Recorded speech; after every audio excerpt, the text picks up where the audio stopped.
on va passer maintenant aux accessibles. Donc, vous savez, il y a deux accessibles. Donc, il n'y a pas de notion de premier et de deuxième. Hein.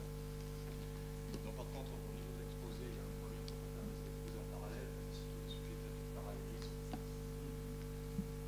Donc, c'est par Pierre Laperrière que c'est écrit. Donc, ça devrait réaliser ça.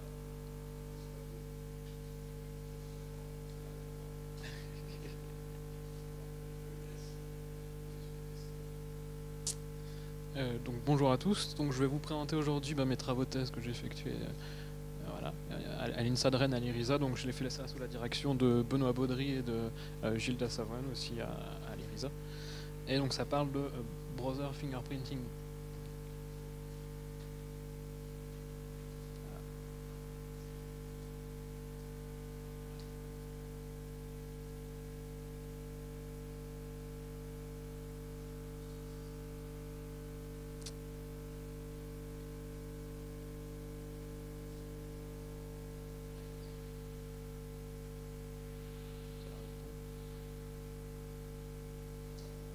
C'est très long en fait. Je l'ai enlevé en fait, mais j'ai l'impression que maintenant c'est bon, ça va. Donc dans un premier temps, je vais vous expliquer ce que c'est le browser fingerprinting pour ceux qui ne savent pas. Ensuite, je vais expliquer aussi les quelques travaux que j'ai effectués pendant ma thèse, donc des systèmes de défense. Et ensuite, la conclusion avec les perspectives sur ce sujet et qu'est-ce qui existe aujourd'hui encore sur le sujet du fingerprinting.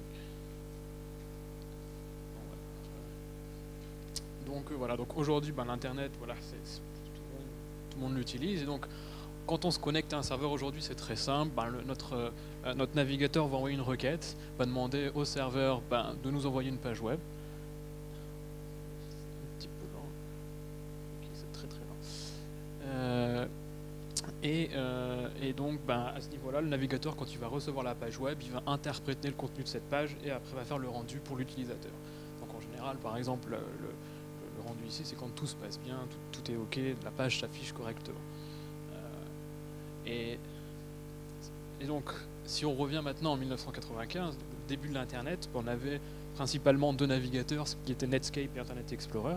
Et à l'époque, si on donnait exactement à ces deux navigateurs la même page web, en fait, il y avait quelques petits soucis. Les tags HTML n'étaient pas forcément interprétés de la même façon. La façon dont les pages étaient rendues était un peu différente. Donc, on avait des pages qui n'étaient pas forcément très bien rendues. Donc, à cette époque-là, on avait les fameuses bannières optimisées pour Internet Explorer, optimisées pour Netscape. Et donc, ce qui s'est passé, c'est qu'en fait, ceux qui développaient des pages web à l'époque ont décidé de faire des pages qui étaient optimisées pour chaque navigateur. Et donc, à ce niveau-là, le mécanisme qui était mis en place pour optimiser cet affichage, en fait, c'est juste les navigateurs qui indiquaient à l'époque quel navigateur est-ce qui était utilisé par l'utilisateur, en fait. Donc à l'époque, Netscape allait dire oui, je suis Netscape, et Internet Explorer allait dire je suis Internet Explorer. Et donc au final, le serveur après savait quelle page web donner, donc au final on avait quelque chose qui fonctionnait très bien et on avait un rendu de page qui était optimisé. Et donc voilà, donc voilà, à l'époque, cette information-là qui était envoyée en 1995, ça s'appelait le user agent. Donc à l'époque, Netscape et Internet Explorer, c'était ces deux valeurs-là qui étaient données. Donc j'explique tout ça parce que depuis le début de l'Internet, les navigateurs web donnent des informations au serveur pour vraiment optimiser l'expérience de navigation sur Internet. Et donc maintenant, si on se projette à aujourd'hui, en fait, en 2019,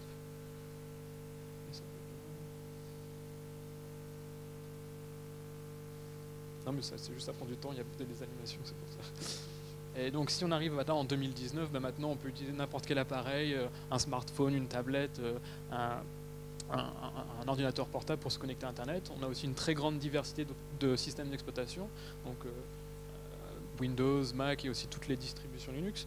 On a aussi une très grande diversité de navigateurs web. Donc évidemment les plus connus sont Chrome aujourd'hui et Firefox, mais on a aussi beaucoup d'autres navigateurs Internet qui existent. Et aussi maintenant on a une très grande diversité d'applications pour se connecter à différents services sur le web. Donc on a une très grande richesse, une très grande diversité aujourd'hui à la fois d'appareils, de matériel, mais aussi une très grande diversité au niveau logiciel pour se connecter à Internet. Et aussi une différence par rapport à 1995, c'est qu'aujourd'hui on n'a plus de pages qui sont statiques, on a vraiment du contenu qui est très dynamique et très riche, on peut faire de l'audio, de la vidéo, des rendus 3D, même de la réalité virtuelle maintenant dans les navigateurs web, donc on est vraiment sur quelque chose de vraiment très riche, comme du contenu très riche pour les utilisateurs. Et donc aujourd'hui en fait, à l'époque peut-être que juste d'indiquer le navigateur et la langue qu'on voulait suffisait, mais maintenant aujourd'hui pour vraiment optimiser l'expérience de navigation, on doit vraiment donner plus d'informations au serveur pour avoir la page web optimale pour offrir la meilleure expérience possible. Donc par exemple certaines informations ça peut être la taille de l'écran, ou par exemple si on joue à un jeu 3D sur internet, le fait de savoir qu'on a une carte graphique puissante, ça permettrait peut-être de pousser un peu plus les capacités de l'appareil. Maintenant, la question se pose, c'est que tout ça existe pour optimiser l'expérience de navigation, mais qu'est-ce qui se passe si on commence à collecter toutes les informations qui sont disponibles dans nos navigateurs? Et c'est ce qu'on appelle le browser fingerprinting, ou aussi ce qu'on appelle en français le traçage par empreinte. Et donc un fingerprint ou une empreinte, c'est vraiment un ensemble d'informations qui est relatif à un appareil donné, mais sur différentes couches, enfin avec des informations sur différentes couches, à la fois le navigateur, le système d'exploitation, et aussi côté hardware. Et le fingerprinting, c'est vraiment le processus de collecter toutes ces informations-là dans le navigateur. Et donc, avant que je rentre dans les détails avec un exemple, donc moi, en début de thèse, en fait, j'ai lancé un site qui s'appelle amaunique.org. Et en fait, sur ce site web-là, quand vous vous y connectez, le serveur va récupérer l'empreinte de votre appareil et la comparer à toutes les empreintes qu'on a déjà récoltées par le passé. Donc en l'espace de 4 ans maintenant, on est quasiment au million. Et donc comme ça, pour ceux qui ont leur PC ouvert, vous pouvez aller sur le site, comme ça vous permettra de peut-être comparer un peu avec l'exemple que je vais montrer maintenant. Et donc voilà l'exemple d'une empreinte ou d'un fingerprint. Donc à gauche, en fait, ici, on a l'ensemble des attributs qu'on récupère. Donc par exemple là les deux premiers sont récupérés par le protocole HTTP, donc c'est des choses qu'on envoie directement au serveur, et le reste en fait c'est des choses qu'on collecte facilement par JavaScript. Donc pour ceux qui se demandent, non, il n'y a pas besoin d'autorisation particulière, n'importe quel script sur internet qui s'exécute dans votre navigateur peut récupérer toutes ces informations là. Et donc après il y a une très grande densité d'informations, mais par exemple juste si on prend l'exemple du header HTTP, le user agent, on peut voir que sur l'appareil qui a été utilisé pour cette empreinte ici, l'utilisateur était sur Fedora, il avait une distribution Linux, il avait Firefox la version 55. Ensuite, par exemple, au niveau de la langue, il demandait ses pages en anglais avec la variante américaine, mais on peut imaginer quelqu'un avec, par exemple, d'abord les pages en français, en anglais ou en espagnol, donc déjà ça crée un peu plus de diversité entre appareils. Donc là aussi c'est peut-être un peu un vieil exemple, mais il y avait les plugins. Donc les plugins maintenant pour des raisons de sécurité n'existent plus, mais à l'époque on avait Flash, on avait QuickTime, donc c'était vraiment pour supporter des formats de fichiers qui n'étaient pas supportés nativement par le navigateur. Mais après derrière on a d'autres choses, donc là par exemple la liste des polices, donc là c'est plus des informations sur le système d'exploitation. On a aussi par exemple la résolution de l'écran, donc là c'est relié à l'écran qui est utilisé par l'utilisateur, et aussi par exemple on a de la carte graphique. Donc voilà, donc juste cet exemple là c'est juste pour vous montrer que très simplement avec un simple script sur internet on peut collecter une très grande diversité d'informations et qui touche à la fois côté navigateur, aussi côté système d'exploitation et aussi côté hardware. Maintenant je vais rentrer avec un peu plus de détails sur certains points. Donc là par exemple juste pour vous montrer aussi, donc là c'est quelques exemples de user agents qu'on a récupérés sur le site Amaunique.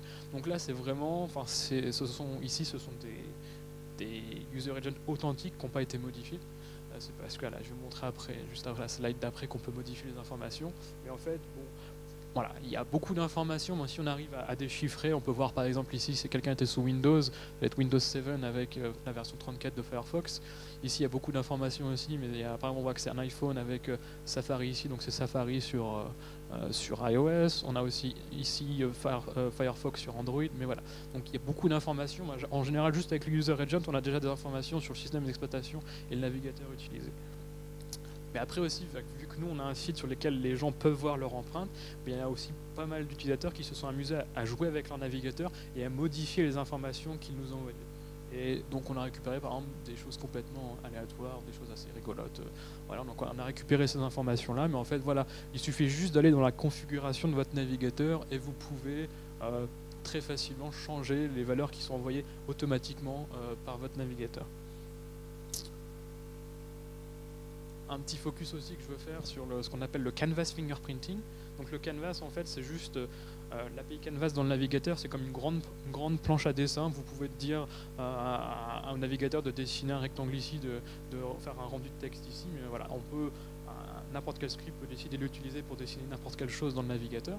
Et donc nous sur le site, en fait, on a fait un test assez simple. Donc au départ, on crée l'élément canvas, on donne les dimensions exactes de l'élément canvas. Ensuite, on demande au navigateur, est-ce que tu peux me dessiner, je vais arriver. Est-ce que tu peux me dessiner un rectangle orange de cette taille, de cette taille précise à cette position-là avec la couleur orange ici. Après, je demande au navigateur, est-ce que tu peux me faire un rendu de ce texte-là, donc c'est toutes les lettres de l'alphabet, avec un font qui n'existe pas. Donc là, en fait, j'ai demandé un font qui n'existe pas. Et ce qui se passe dans le navigateur, c'est quand on demande une police de caractère qui n'existe pas, le navigateur va utiliser ce qu'on appelle un font de fallback. Donc c'est le font par défaut qui est utilisé quand la police qui est demandée n'existe pas. Et en fait, ce qui se passe, c'est que selon le système d'exploitation utilisé, cette police de caractère de fallback va changer en fait. Donc juste avec une simple ligne de code ici, on va juste augmenter la diversité des rendus de canvas qu'on va récupérer. Et donc aussi à la fin, parce que je pense en parler tout à l'heure, juste à la fin on demande aussi un emoji, donc là il y a un petit emoji qui s'affiche. Et après on demande exactement la même ligne, le même texte avec une couleur différente et cette fois une police de caractère qui est beaucoup plus connue aujourd'hui et beaucoup plus commune dans les systèmes d'exploitation, qui est Arial. Et donc sur mon ordinateur, le rendu final était celui-là. Et en fait sur AmaUnic, donc j'ai réalisé une étude sur un peu plus de 100 000 fingerprints qu'on a récupérés. Et on avait récupéré différents rendus. Donc c'est exactement le même code qui est exécuté, mais selon l'appareil que vous utilisez, le rendu va être différent. Donc on voit par exemple sur le font de fallback, selon les systèmes d'exploitation ici, la police de caractère va être différente. Même par exemple sur la même police de caractère utilisée normalement, on voit quand même il y a des différences au niveau pixels, parce que selon la façon dont le canvas est rendu, la carte graphique ou les drivers vont pas fonctionner de façon identique, donc il y a des différences. Et ce on a été aussi beaucoup surpris, c'est la différence au niveau des emojis en fait. On s'est rendu compte que selon le fabricant de votre smartphone, en général les fabricants de smartphones vont mettre leur propre police d'emoji, et donc en fait juste en demandant ce caractère là on peut savoir la marque de votre smartphone juste en demandant le rendu de cet emoji là dans votre navigateur. Et donc au final, pourquoi c'est intéressant aujourd'hui de s'intéresser au problème de fingerprinting? Déjà c'est possible très facilement de collecter toute cette information là. Il n'y a pas besoin de permission, n'importe qui sur internet peut collecter ces données-là. Et aussi, il y a eu 2 études qui ont été effectuées pour comprendre la diversité des empreintes sur internet. Donc en 2010, il y a eu Panopticlick, l'étude Panopticlick a été réalisée. Donc en fait, c'est fait par l'EFF, qui est l'équivalent américain de la quadrature du net. Et de mon côté, pendant ma thèse, moi, avec le site AmaUnic, j'ai effectué une étude sur à peu près 118 000 empreintes. Et en fait, au niveau des pourcentages qu'on a récupérés, on a à peu près sur les 2 études plus de 90% des empreintes qui étaient uniques. Et donc ça veut dire qu'au final, le traçage par empreinte de navigateur est possible. Donc dans mon cas ici, ça veut dire qu'en fait, sur 9 utilisateurs sur 10, juste en récoltant leur empreinte, je pouvais identifier la personne parce que voilà, l'empreinte de leur navigateur était unique. Donc voilà. Est-ce qu'il y a des questions pour l'instant sur le concept ou pas? Non, ça va. Oui. Oui.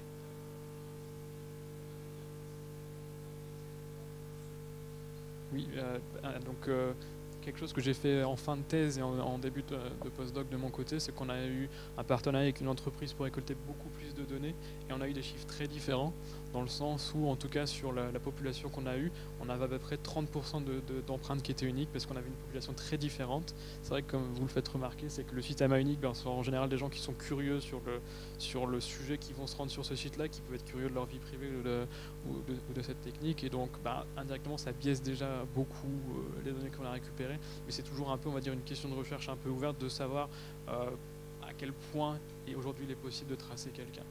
Mais ce qu'on a quand même observé, c'est que probablement les gens qui sont sur Linux, qui ont l'habitude de configurer leur PC de la façon dont ils le souhaitent, ils sont peut-être plus susceptibles d'être traçables par fingerprint, contrairement à quelqu'un qui va acheter un PC très grand public dans le magasin hardware du coin et qui ne va pas prendre le temps de configurer sa machine. Donc ensuite, je vais rapidement aborder d'autres travaux de ma thèse, donc certainement des systèmes de défense. Donc le premier, c'était quelque chose que j'ai appelé Blink. Et donc le but, c'est vraiment d'empêcher le traçage par empreinte sur Internet. Et donc aussi, voilà, un des challenges, c'est aussi de trouver le bon équilibre entre utilisabilité et protection. Parce qu'en fait, à la base, un fingerprint, les informations qui sont contenues dans un fingerprint, ce sont des informations qui sont utiles pour optimiser l'expérience de navigation. Et d'un côté, si on commence à les changer, à les modifier ou même à les supprimer, peut-être qu'après, derrière, l'expérience de navigation, elle sera moins bonne.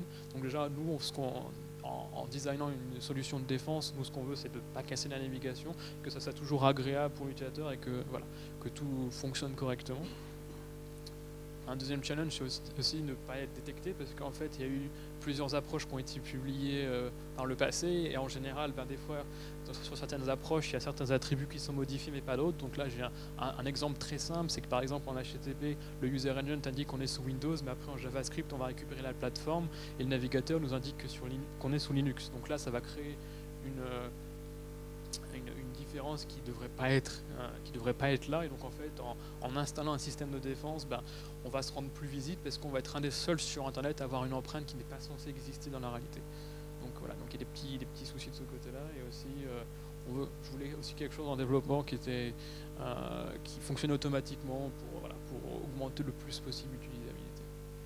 Et donc au niveau de l'approche de Blink, ce que j'ai fait, c'est que je voulais juste augmenter la diversité des empreintes à travers le temps.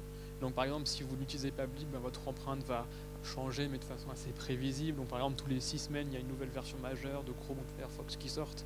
Donc c'est-à-dire que si on récupère toutes les 6 semaines votre empreinte, on va attendre qu'il y ait par exemple le numéro de version du navigateur qui va changer, mais vous n'allez pas changer le système d'exploitation ou réinstaller toute la liste des policiers de caractères toutes les semaines sur votre appareil. Et donc moi, avec Blink, ce que je voulais, c'est vraiment, à chaque fois qu'on navigue sur Internet, on veut vraiment avoir une empreinte qui change beaucoup et qui est très différente à chaque session de navigation.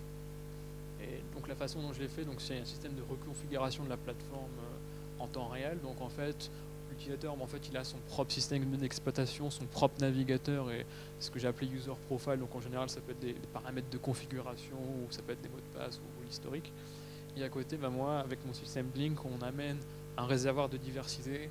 Donc on a plusieurs navigateurs, on a une cinquantaine de plugins, on a à peu près 2 à 3 000 fontes, et puis aussi on a plusieurs machines virtuelles. Et ce qu'on faisait, en fait, on va juste, au moment où on va naviguer sur Internet, on va juste assembler un environnement de navigation à la volée. Donc on va prendre de façon un peu aléatoire un navigateur, différents plugins, différents polices de caractères, comme ça. Pour cette session de navigation là, l'utilisateur aura une empreinte, mais après quand il va tout éteindre et recommencer, il aura une empreinte qui sera différente. Donc là, j'importe le profil utilisateur pour améliorer l'utilisabilité, mais derrière, quand l'utilisateur a fini de naviguer, on va vraiment tout ranger. Et après la session de navigation d'après, on va pouvoir reprendre au hasard encore d'autres composants pour qu'on ait vraiment une empreinte qui soit très différente de celle juste avant. Donc ça, c'était un système un système de défense au niveau système d'exploitation. J'avais fait aussi quelque chose au niveau plus du navigateur. Donc il existe dans le fingerprinting, un peu comme le canvas fingerprinting, des choses qui dépendent de paramètres, où on peut avoir des valeurs différentes qui ne sont pas forcément statiques ou fixes comme le user agent. Et donc moi, j'ai essayé d'introduire du bruit en fait dans la génération de cet attribut pour éviter qu'en fait que ces attributs soient assez stables pour pouvoir les utiliser pour du tracking. Rapidement, j'ai introduit du bruit sur 3 attributs différents. Un sur le canvas fingerprinting pour changer la façon dont le rendu s'effectue. Il y a quelque chose qui s'appelle l'audio context fingerprinting, donc ça c'est plus pour faire un peu une sorte d'empreinte de votre carte audio. Et aussi l'ordre de numération. Donc à la base, l'idée de base, c'est vraiment de rajouter du bruit pour qu'en fait les attributs deviennent instables, pour qu'ils ne puissent pas être utilisés pour faire du traçage à partir d'empreintes. Donc voilà, pour résumer, à la fois côté système d'exploitation et côté navigateur, les deux types de défense. Et donc en conclusion, aujourd'hui, pour avoir une sorte d'overview sur le domaine du fingerprinting, donc ma thèse, à la base, c'était vraiment au niveau, ce que j'ai mis dans le passé en fait, donc c'était de comprendre à quel point aujourd'hui le browser fingerprinting, à quel point ça peut être effectif, à quel point on peut l'utiliser pour, voilà, pour peut-être tracer des gens, et quelle quantité d'informations on peut apprendre sur un appareil d'un utilisateur. C'est aussi dans ma thèse, c'était parce que en même temps que ma thèse, il y a eu des nouveaux attributs, des nouveaux API dans les navigateurs qui ont été introduits, donc c'était de les comprendre, voir à quel point il pouvait y avoir de la fuite d'informations, des nouvelles choses qui puissent voilà, discriminer un appareil d'un utilisateur par rapport à un autre. Et donc moi aussi de mon côté, c'était aussi voilà, de trouver le défense contre le fingerprinting.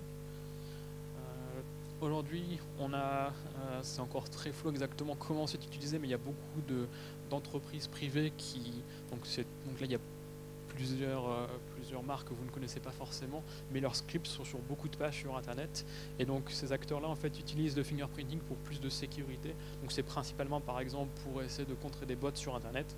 Ils vont essayer de récupérer l'empreinte d'un navigateur ou en tout cas du système qui se connecte pour essayer de voir si l'empreinte est légitime pour laisser peut-être passer quelqu'un ou pas. Donc aujourd'hui c'est quelque chose qui est quand même beaucoup utilisé.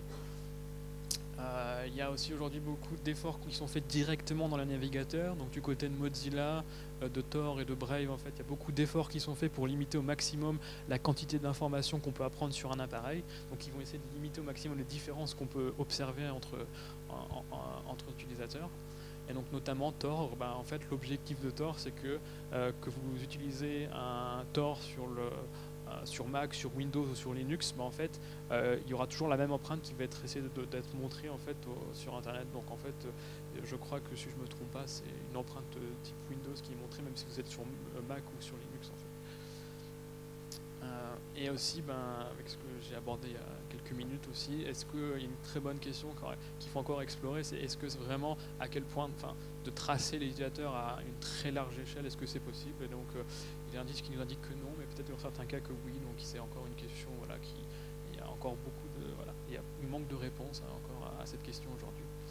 Et au niveau du futur, voilà, est-ce que le fingerprinting est à même à se développer pour offrir plus de sécurité, parce que quand même de pouvoir vérifier qu'une empreinte correspond à quelque chose qu'on a déjà observé par le passé, ça peut être très utile. Quand on se connecte à un système, par exemple, pour protéger des comptes sur net, ça peut être quelque chose de très intéressant. Aussi au niveau de la régulation, au niveau européen maintenant en fait, depuis il y a un update de la loi e-privacy cette année qui va être effectué, et donc dedans par exemple il mentionne explicitement le browser fingerprinting qui dit qu'en fait aujourd'hui le fingerprinting doit être utilisé principalement à des fins de statistiques dans un contexte first party. Donc voilà, mais en gros on n'est pas censé devoir utiliser le fingerprinting pour effectuer du traçage sur Internet. Donc voilà, donc au niveau de la loi, voilà, on commence à prévoir et en tout cas à expliciter des choses sur le sujet du fingerprinting. Et après on pourrait se poser la question, voilà, est-ce que par exemple toutes ces informations-là aujourd'hui sont encore utiles sur Internet? Est-ce qu'on a besoin de communiquer autant d'informations à des serveurs en ligne? Est-ce qu'on ne pourrait pas non plus, je ne sais pas, protéger toutes ces informations derrière une API pour peut-être augmenter un peu plus la vie privée des gens sur Internet et éviter d'apprendre trop d'informations sur l'appareil qu'ils utilisent. Voilà, c'est tout pour moi. Donc si vous avez des questions, n'hésitez pas. Merci beaucoup.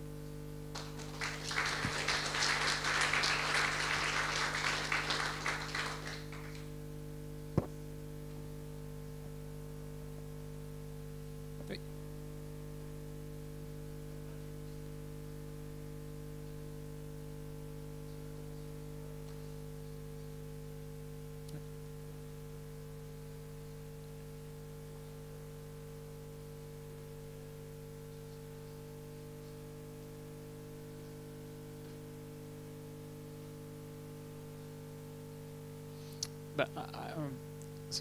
C'est une très bonne question, et on va dire qu'aujourd'hui, principalement pour des raisons historiques aussi, il y a beaucoup trop de scripts encore qui utilisent toutes ces informations-là sur Internet, donc on ne peut pas du jour au lendemain complètement supprimer ou bloquer ces informations-là. Mais il commence à y avoir des initiatives de plusieurs développeurs navigateurs pour supprimer, en tout cas, limiter au maximum au fur et à mesure du temps, et je pense que ça va être quelque chose de progressif qui va s'effectuer pour qu'au final, voilà, au fur et à mesure du temps, il y a de moins en moins de différences qui existent entre navigateurs. Mais j'ai l'impression que depuis à peu près 2014-2015, le sujet a commencé aussi un peu à prendre un peu plus de l'ampleur.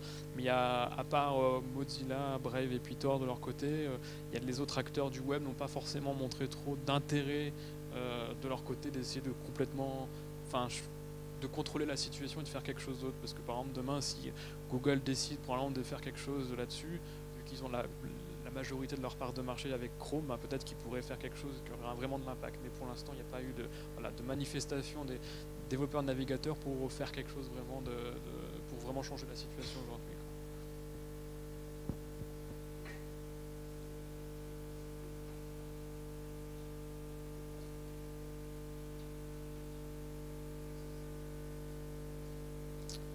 Pour l'instant, pas à ma connaissance, parce qu'en fait, aussi quelque chose qui est assez compliqué, c'est que en analysant les scripts sur Dalet, on sait que ces informations-là sont collectées, mais on ne sait jamais pourquoi, quel but.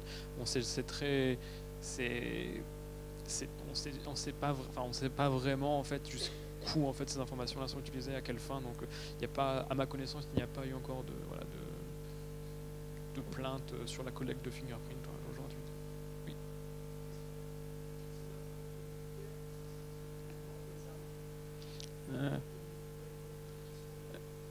Au niveau des entêtes HTTP, donc le user agent, la langue et puis je crois la compression, c'est dès la première connexion, donc c'est automatiquement à chaque site que vous visitez, c'est envoyé. Mais le reste, c'est en général, c'est juste faut un script JavaScript qui a récupérer ça sur les différents API du navigateur. Donc voilà.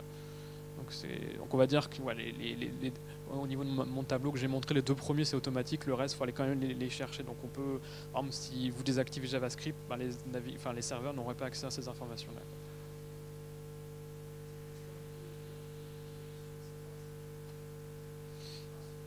C'est une bonne question. Oui.